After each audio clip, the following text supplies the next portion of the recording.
Before we get into the video, could everyone please subscribe to my Endless Diary Tales channel? Thank you so much. Chapter 1. On my son's birthday, my husband asked his first love to come pick him up from our home. I stubbornly refused to let him go. And as we argued, a fierce fire broke out in the hallway. I was struck by falling debris, my head bleeding profusely, but I shielded my son beneath me, leaving him unharmed. But when my firefighter husband arrived to rescue us, he grabbed the only gas mask and handed it to his first love. "Aunt Anna isn't well. Daddy, save her first. Mommy, you wait for another firefighter to come and rescue you."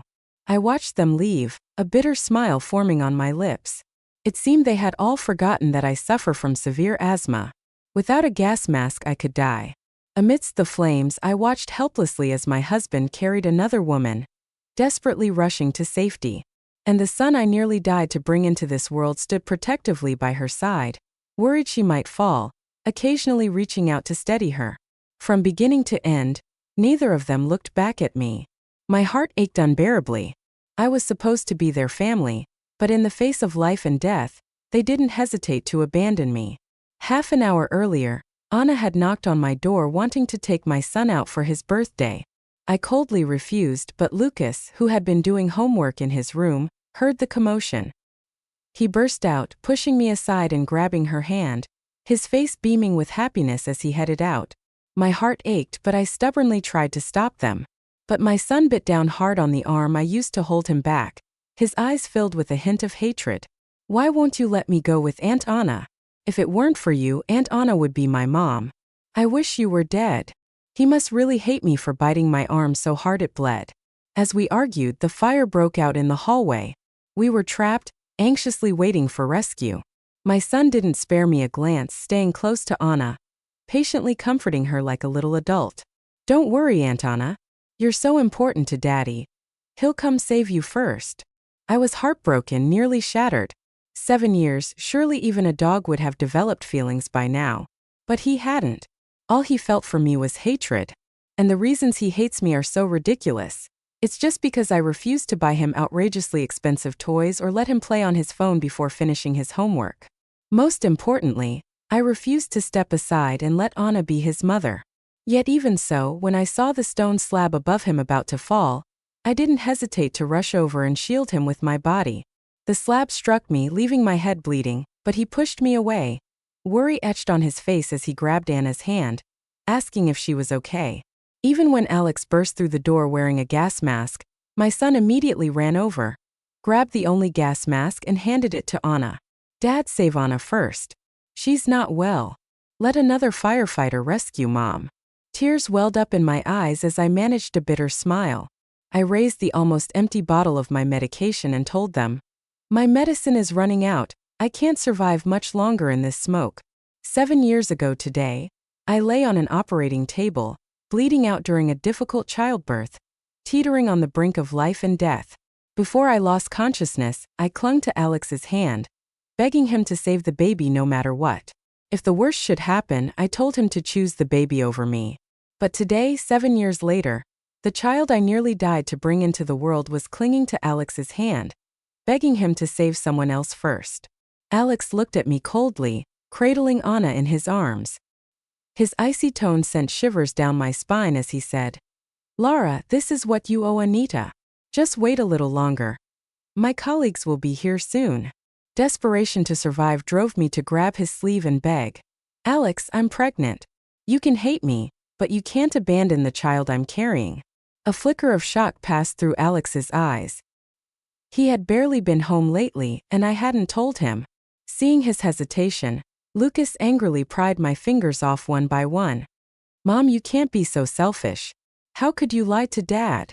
Anna sobbed uncontrollably in his arms. The compassion in Alex's eyes quickly vanished as he shoved me aside, carrying Anna out the door.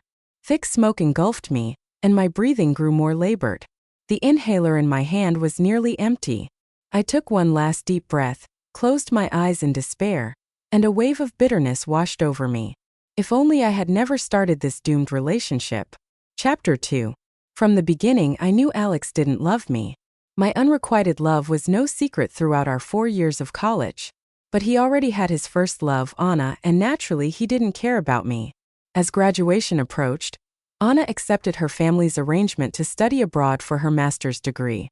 The day she left, Alex, reeking of alcohol, came to find me. He was drunk, holding me in his arms but calling out Anna's name. I loved him so much that even knowing he had mistaken me for someone else, I still let myself indulge in that fleeting moment of passion. But it was a mistake, and the next morning he threw my clothes at my feet, telling me to get out. What I thought was just a one-night stand turned into something more when I found out I was pregnant. Alex gave me a wedding and allowed me to keep the baby, but named our son Lucas. He must have truly not loved me, because when Anna returned, he let her provoke me repeatedly, even allowing her to come to our home and take Lucas away. When I hysterically questioned Alex, even our son sided with him. He said, "Mom, you're not as pretty as Aunt Anna, and you're not as gentle as she is. Why don't you just leave? Then Dad can be with her, and Aunt Anna can be my mom." My consciousness grew more and more blurred, and I could barely keep my eyes open. I slumped weakly to the ground, unable to muster the strength to stand. Through the suffocating smoke, I saw a small head poke through the door. He spoke timidly. "Auntie, do you need help?" I struggled to open my eyes and saw a little boy about the same age as my son. His face was covered in dirt, but his eyes shone brightly through the thick smoke. He was so small, yet he used all his strength to help me up, supporting me as we slowly made our way out. The journey was incredibly difficult. There were many times I wanted to give up, but the little boy kept dragging me along, refusing to let go. When we finally made it out of the fire, he was so exhausted that he collapsed to his knees, yet still didn't forget to call for a doctor for me. I held him, sobbing uncontrollably. On the way to the hospital, I learned that he had no parents and his grandfather had also perished in the fire. In the ambulance, he buried his face in his hands, trying to stifle his sobs, afraid to disturb anyone. I felt an inexplicable ache in my heart and took his hand, asking if he would let me adopt him. His eyes lit up with joy, but he still held back, shaking his head and saying he didn't want to be a burden. I gave him a bitter smile and told him that since I'm already a big trouble myself, how could I be afraid of anyone else being a burden to me? We made a promise that once I got out of the hospital, we would start the adoption process. I stayed in the hospital for 3 days. Due to inhaling too much smoke, I couldn't keep the baby. During those 3 days, Alex and my son didn't visit me once, not even a phone call, even though they were just in the room next to mine, busy taking care of Anna, who wasn't even injured. The only one by my side was the little boy who saved me. He told me his name was William, a name his father had given him. He said that if I was willing to adopt him, he'd let me change his name. I patted his head and shook my head, refusing. "I'll adopt you, but you don't need to change your name. From now on you can do anything you like, you don't have to compromise." "Okay." William's eyes crinkled with a smile, and he affectionately rubbed his head against my arm, softly saying thank you. It had been so long since anyone had said thank you to me. Alex and my son used to find me annoying and never once thanked me. I was moved and hugged him, smiling for the first time in a long while. I encountered Alex and my son in the hallway. I had just undergone the abortion, and William was carefully helping me back to my room. We turned a corner and came face to face with Alex and my son, who were helping Anna walk. The three of them were chatting and laughing, looking more like a family. I thought I would be heartbroken, but surprisingly I felt nothing. I simply walked past them in silence. It was Alex who couldn't hold back and called out to me. When I turned around, I saw a flicker of concern in his eyes. He asked me, "Laura, are you hurt?" I almost wanted to laugh. Of course not. I just had an asthma attack and nearly died in the smoke. My head needed a few stitches and is still wrapped in bandages, but apparently he's too blind to notice. Oh, and I lost the baby too. But perhaps that's a blessing considering it would have had such a cold-hearted father and brother. When I didn't answer, Alex's gaze slowly dropped to my abdomen. Seeing my flat stomach, he let out a mocking laugh. "Laura, I actually thought you were pregnant. But I guess Sisu was right. You were just selfishly trying to trick me into saving you first." Lucas stood beside him, glaring at me with resentment. At this point, there's no need for explanations. I nodded slightly. "Think what you want." Seeing me alive must be disappointing for you. But it's okay. I looked directly into Alex's indifferent eyes. Alex, let's get a divorce. I'll set you free so you can pursue your true love. I then turned to look at Lucas.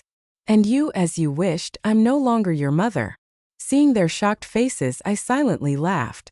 How wonderful, we're all free now. I turned to leave, but Alex grabbed my wrist. His voice trembled. Lara, what do you mean? Just because I saved Anita first, you want a divorce? Nothing even happened to you and you weren't really pregnant, you were just trying to deceive me. I haven't even blamed you and now you want a divorce? Is it really necessary? I didn't bother to argue and tried to pull away. But his grip tightened, causing my wrist to turn red. William, who had been quietly standing beside me, suddenly had tears in his eyes. He angrily pried Alex's hand off and stood protectively in front of me, shouting, "Don't touch my mom. She just had surgery and is still weak. You're hurting her." I almost wanted to laugh. He stood there like a little tiger glaring at Alex, stubbornly trying to protect me with his small frame. But he was too small, so when Lucas rushed over, he easily pinned him down. Lucas raised his fist and hit him. "You're lying. She's my mom, not yours." William had no strength to fight back.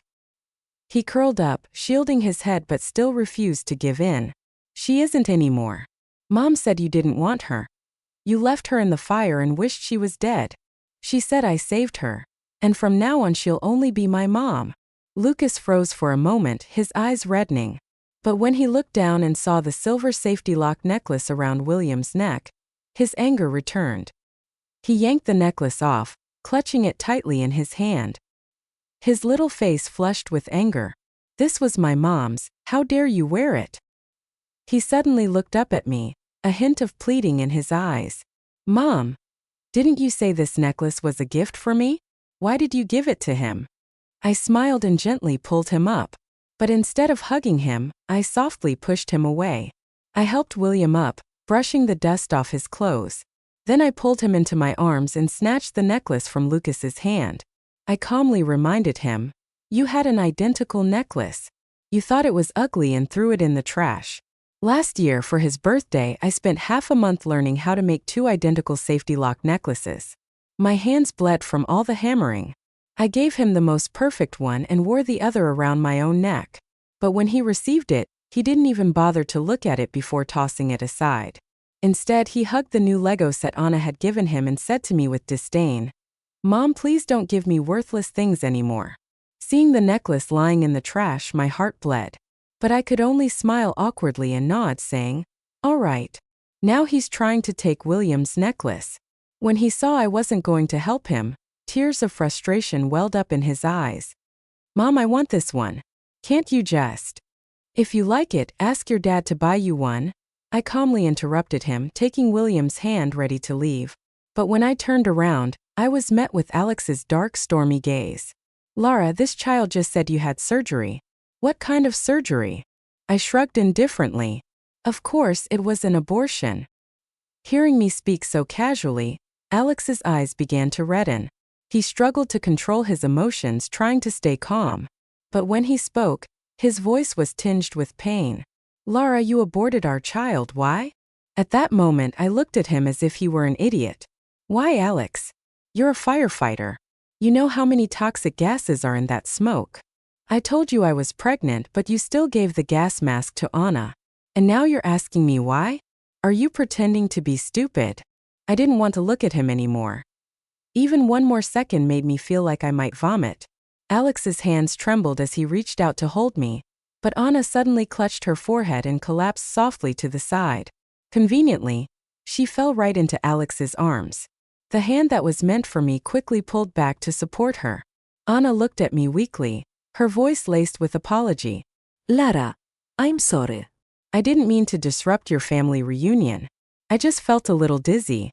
Alex knows, I've always had a weak constitution." I watched her performance in silence, smiling politely to show I understood. Then, ignoring the anxious shouts of Alex and Lucas behind me, I took William's hand and walked away without looking back. Since that encounter in the hallway, Alex and Lucas had suddenly started showing concern for me. They began visiting my hospital room regularly, and even their attitude toward William softened somewhat. I didn't want to cause a scene before the divorce, so I didn't stop them, though I remained distant. William, however, would scowl every time they came. Only after they left would he return to his usual soft and adorable self. One day he asked me, "Mommy Lara, can I not be friends with Lucas?" I looked at him amused. "Of course you don't have to, but why do you dislike him so much?" I thought at his age he would enjoy playing with peers. "Because he hurt you." He clenched his fists, his face full of indignation. "If you were my mommy, I'd never let you be in any danger. And also..." He looked up at me, his eyes filled with concern. "I can tell that every time you see him you're not happy. But he doesn't care about your feelings, only about his own." I was slightly taken aback. Alex had once told me that a selfish woman like me would never be loved by anyone. But now William loves me. And most importantly, I'm learning to love myself too. I thought Lucas and William could coexist peacefully until I was discharged from the hospital. But they ended up fighting. That day, Alex wasn't around, and Lucas came to my hospital room on his own, refusing to leave. While I was in the bathroom, they started wrestling with each other. When I came out, Lucas had William pinned down. I hurriedly pushed Lucas away and shielded William in my arms. Lucas, now off to the side, suddenly had tears welling up in his eyes and began to cry in frustration. "Mom, I wasn't bullying him," he said. I didn't let him finish and interrupted him. "No matter what William said that upset you, I apologize on his behalf." As I spoke, Alex walked in smiling. But his smile froze on his face instantly. Barely able to suppress his anger, his tone was unnervingly strained. "Lara, you're apologizing to your own son on behalf of someone else." I held William close, gently wiping the tears from the corners of his eyes. "Alex," I looked up, my voice calm. "William may not be my biological child, but I've decided to adopt him. So, he's my child now." My resolve seemed to unsettle him, and Alex began to tremble. After a long silence, he forced a strained smile. "Fine, if you've decided to adopt him, then he's our child now. When you're discharged, we'll clear out the storage room at home so he can stay there. Lara, we're a family and we should stay together." Before he could finish, William lifted his head. His tone was urgent, as if he feared he'd miss his chance. "I don't need a dad, just a mom." I suddenly laughed and affectionately ruffled his hair. "All right, just mom, no dad." But when I looked up again, my smile vanished. "Alex, once I'm discharged, let's finalize the divorce." Chapter 5. The usually calm and composed Alex began to panic. He tried to grab my hand, but I easily avoided him, leaving him grasping at nothing but air. It seemed he had never imagined a day would come when I would reject his touch. Disbelief was written all over his face. His voice trembled slightly, a sign of the anger he was desperately trying to suppress. "Lara, have you really thought this through? If we divorce, Lucas will stay with me. You won't be allowed to see him again." I lowered my gaze, my expression remaining calm and untroubled. "Fine. After all, once Anna becomes his mother, he won't want to see me anyway." What surprised me was that Lucas suddenly burst into tears and threw himself into my arms. "No, Mom. I just don't like you controlling me. I don't want Aunt Anna to be my mom." He was still my child after all. I hesitated for a long time but finally wrapped my arms around his shoulders. He cried bitterly in my arms, clutching my sleeves tightly as if he feared I would disappear if he let go. It had been so long since he had relied on me like this. For a long time he refused to let me touch him. He would say, "Mom, I'm grown up now. Stop hugging me all the time. It's annoying." But then he would turn around and cuddle with Anna. It used to make my heart ache, but eventually I grew numb, though I never gave up trying. After all, he once loved me the most. When he was just learning to talk, the first word he said was, "Mom." When he was learning to walk, he would stumble and fall into my arms. During the days when Alex tired of me and preferred staying at work over coming home, Lucas was my entire support. Back then, he would sweetly call me Mom and say that I was his favorite. His eyes were bright, full of love. But then Anna returned. At first, when Alex wasn't available, Lucas refused to go with her when she came to pick him up. But later, when Anna brought him the toys he had wanted for so long, things I couldn't afford to buy him, He started to change. Eventually, the love in his eyes when he looked at me disappeared. I knew then it was time to let go. Lucas was dragged away by Alex. As he was leaving, he was still crying. In the past, whenever I saw him cry, even just a single tear, my heart would ache. But now I didn't feel much. I even found his crying a bit annoying. It's not that I don't love him anymore. I just don't want to give so much of my heart anymore. On the day I was discharged from the hospital, Alex brought Lucas to pick me up. In all the years we were married, not even when I gave birth to Lucas did he come to pick me up. I still remember how cold it was that day, and it rained a little when I was discharged. I held newborn Lucas in one arm and a bag of clothes in the other. I called Alex asking if he could come pick me up. His voice over the phone was filled with impatience. "Lara, do you not have legs or what? It's just a short distance and you need someone to pick you up? You're being ridiculous." I thought that was just how he was, naturally cold. But later, I saw with my own eyes how tenderly he cared for Anna. That's when I realized it wasn't that he was cold by nature. He just didn't love me. I walked home hand in hand with William. Before being discharged, I had already found a new apartment online. It's a small 2-bedroom place, small but cozy. Alex drove us to the new apartment building. As I got out of the car, he suddenly grabbed my wrist. "Lara, have you really made up your mind?" There was a look in his eyes that I couldn't quite understand, a kind of hope. I looked him straight in the eyes and calmly nodded. The hope in his eyes instantly vanished, leaving behind the usual indifferent expression. Chapter 6. All right, Lara. I'll meet you at the Civil Affairs Bureau in 3 days. I got out of the car with William, and Lucas, with red tear-filled eyes, tried to follow us, but Alex held him back. He struggled, crying and pleading for me to take him with us. "Mom, I'm sorry. Please don't leave me.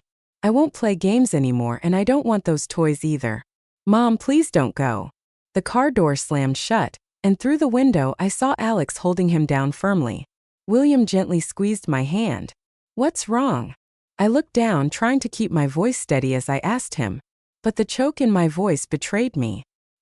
He stood on his tiptoes and patted my head. "Mom, don't be sad.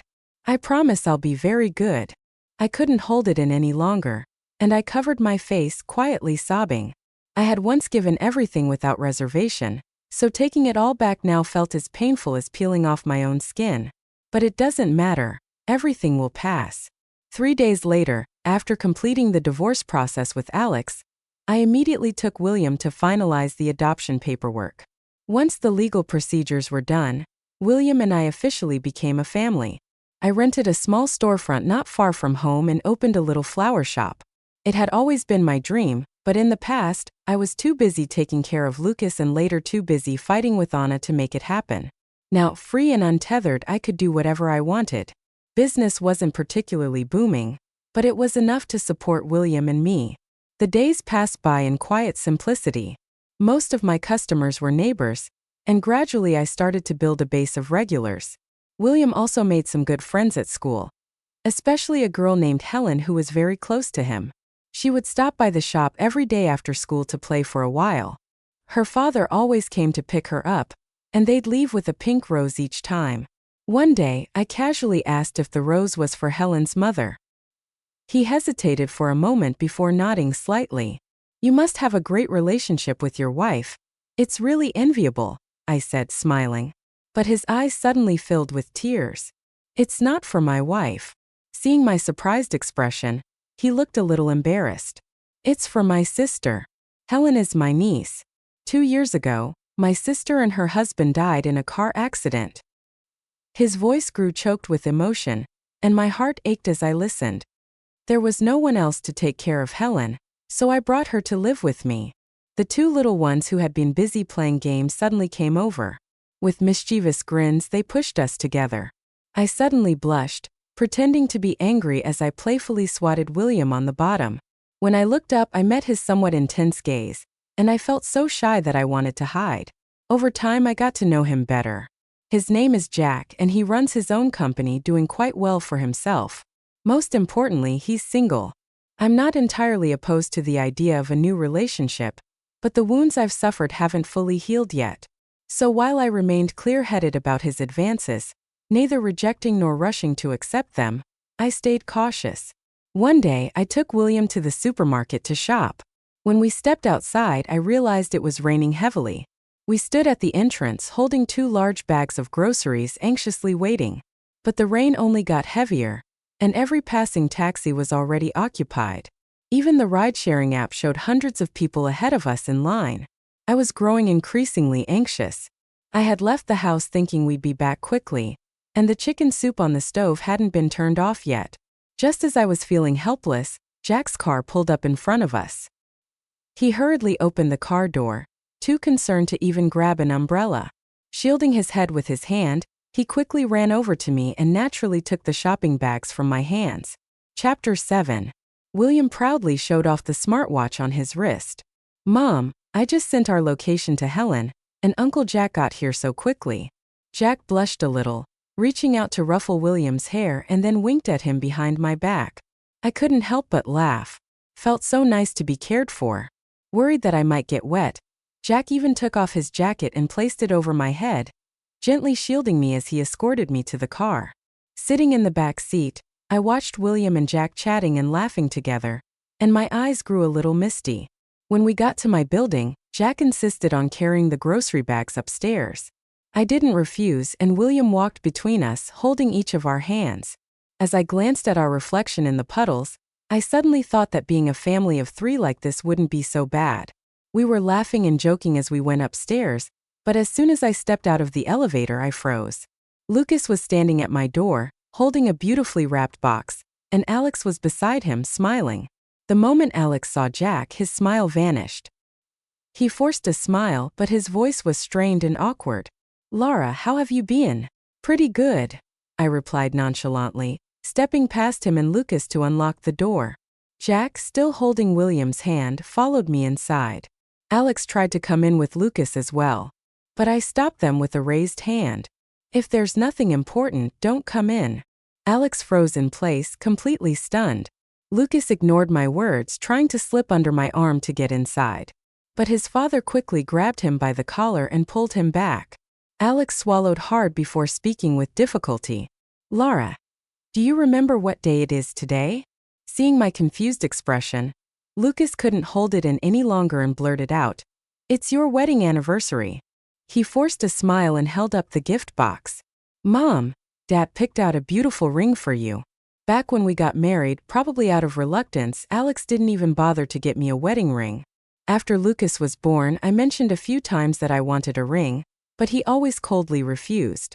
There were times when Alex reluctantly took me along with Lucas to the mall, and I would linger at the jewelry counters, gazing longingly at the beautiful rings. Each time he pretended not to see, quickly dragging Lucas away, leaving me to awkwardly chase after them. I didn't reach out to take the gift box from Lucas. I no longer needed a ring from him. I have the means to buy one for myself now, and I no longer need someone else to make me happy. When he saw that I wasn't taking the box, Lucas grew anxious. He opened the box himself, pulled out the ridiculously beautiful diamond ring, and shoved it into Alex's hand. "Dad, hurry and put it on Mom so she can forgive us." Alex grabbed my hand, trying to slip the ring onto my finger, but I gently pushed him away. "Alex, I don't need it anymore. We've been divorced for a long time. You should leave, take Lucas with you, and don't come back to disrupt my life." His hand froze awkwardly in midair, trembling slightly, but he stubbornly refused to pull it back. "Laura, can you give me one more chance?" There was a rare note of pleading in his voice. His eyes were red, filled with desperation. Before I could respond, Jack stepped forward and began pushing him out the door. Perhaps he was afraid I might waver. But Alex didn't budge. He was usually so calm, but now he suddenly erupted in anger. He grabbed Jack by the collar, throwing a punch at him. "Get lost. This is my family business. What right do you have to push me out?" Seeing him so unreasonable, I couldn't hold back any longer. With a loud slap, the air fell silent. Alex clutched his face, staring at me in disbelief. I stepped forward and took Jack's hand. I looked at Alex. "I forgot to introduce you. This is my boyfriend, Jack. So yes, I'd say he has every right to make you leave." Alex raised his hand to cover his eyes, crying like a child in front of me. After our divorce, I had once imagined him regretting everything. But seeing him so pathetic now didn't bring me the satisfaction I expected. Maybe it's because I truly no longer care, and nothing he does can stir me anymore. Before leaving, he reached out, wanting to hug me one last time. But I blocked him. Alex, don't come back anymore. Please let me have some peace, okay? Alex nodded silently and left with Lucas. As they were leaving, Lucas clung to my leg, begging me to let him stay. His face was flushed from crying, and he couldn't even string together a full sentence. Mom, please don't leave me. Promise. I won't talk back to you anymore, and I'll do my homework. Just please don't make me go. Alex, with a stern expression, grabbed his collar and practically dragged him away. Lucas didn't look back. Even as they disappeared into the elevator, he never once glanced at me. It's all in the past now. It's time for us to move on and find our peace. 6 months later, Jack proposed to me. When he got down on one knee and pulled out the ring, I couldn't help but tear up. The ring was big and beautiful, even more beautiful than the ones I used to admire in the store windows. As he slipped it onto my finger with trembling hands, the crowd around us burst into applause. Everyone was blessing us, and I felt a deep sense of peace. Maybe this is what love is supposed to be. It makes you feel secure without constantly worrying about losing it. Most importantly, it makes you feel worthy of being loved. And I am worthy of all of this. Jack gave me a grand wedding. He took care of everything, not letting me worry about a single detail. I didn't send Alex an invitation, but on the day of the wedding, he still showed up. As I stood arm in arm with Jack at the entrance of the hotel, I saw Alex from a distance, holding Lucas's hand, standing on the other side of the street. Lucas struggled constantly, trying to break free and run towards me. But Alex held on to him tightly, refusing to let go. His eyes were terrifyingly red, and when our eyes finally met, he couldn't hold back and began to cry. I calmly looked away, my face adorned with a gentle smile. Unlike the smile I had on my wedding day with Alex, this time it was a genuine smile of true happiness. Epilogue. After the divorce, Alex suffered from insomnia for a long time.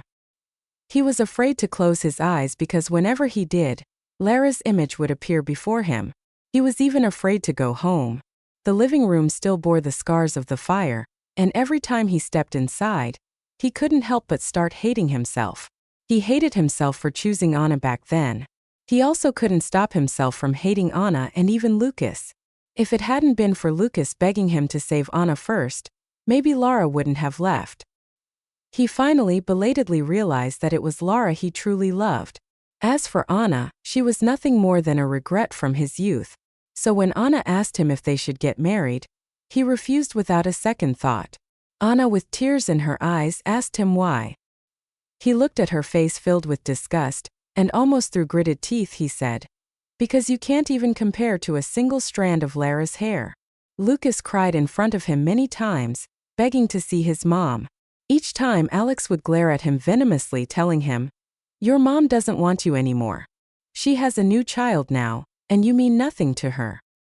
He watched coldly as Lucas cried until he nearly passed out, without a shred of sympathy. If it hadn't been for him, Lara wouldn't have given up, wouldn't have left him. Lucas hated him too, and that hatred only grew stronger as he got older. Eventually, they stopped talking to each other altogether. On the day of Lara's wedding, Alex took Lucas to the scene. He stood across the street, watching her smile, and suddenly he felt a sense of relief. She really did look happy, and her smile was truly beautiful. When they first got married, she had smiled at him like that too. At the time, Alex thought she would always be by his side. So he had recklessly hurt her. He had lost her with his own hands, and the most detestable person had always been himself. Alex watched helplessly as she walked away hand in hand with Jack, disappearing from his view. He slowly crouched down, burying his face in his hands, crying uncontrollably. Regret and sorrow overwhelmed him, but what could he do? He and Lara were finally over.